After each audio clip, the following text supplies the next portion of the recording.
আরিফ এবং মীরা ১৩ বছর বয়সী যমজ ভাই বোন।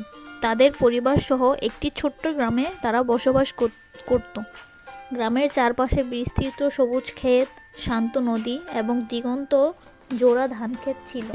তাদের সবচেয়ে বড় আনন্দের উৎস ছিল প্রতি বছর বসন্তকালে আয়োজিত সেই প্রাচীন মেলা, যা গ্রামের ঐতিহ্যের এক অংশ হয়ে দাঁড়িয়েছে। মেলাটি ছিল অনেক পুরনো, প্রায় ১০০ বছরেরও বেশি সময় ধরে চলমান।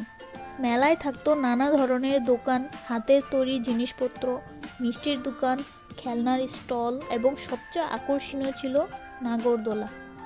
ছোটবেলা থেকেই মেলা আরিফ ও মীরার জন্য ছিল এক রোমাঞ্চকর অভিজ্ঞতা।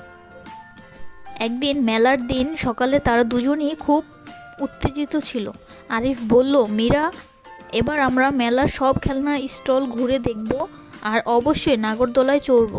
মীরা হেসে উত্তর দিল, ঠিক, তবে আগে আমি জিলাপি খেতে চাই। মেলায় পৌঁছানোর পর তারা মুগ্ধ হয়ে চারপাশের বর্ণিল সাজসজ্জা দেখতে থাকলো।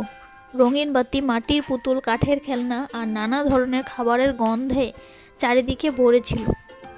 তারা একসাথে নানা ধরনের খেলায় অংশ নিল, যেমন বল ছুঁড়ে পুতুল ফেলা, রিং দিয়ে বোতল ফেলা আর দড়ির টানাটানির খেলা।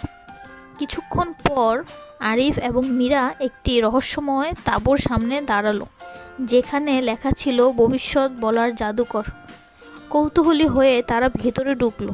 একজন বৃদ্ধ মহিলা তাদের হাত দেখে ভবিষ্যৎ বলার ভান করল, তোমাদের বন্ধন খুব শক্ত, তবে সামনে কিছু চ্যালেঞ্জ আসবে।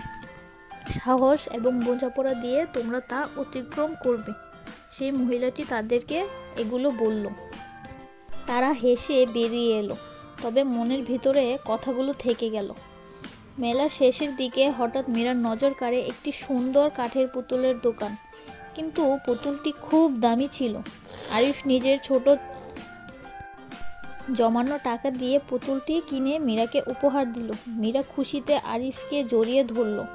ফেরার পথে তারা বুঝতে পারল, মেলার রঙিন আনন্দর মধ্যে সবচেয়ে মূল্যবান জিনিস হলো ভাই বোনের বন্ধন এবং একে অপরের প্রতি ভালোবাসা। সেই মেলা তাদের জীবনের স্মৃতিতে রয়ে গেল এক উজ্জ্বল অধ্যায় হিসেবে, যা তারা কোনোদিনও ভুলবে না।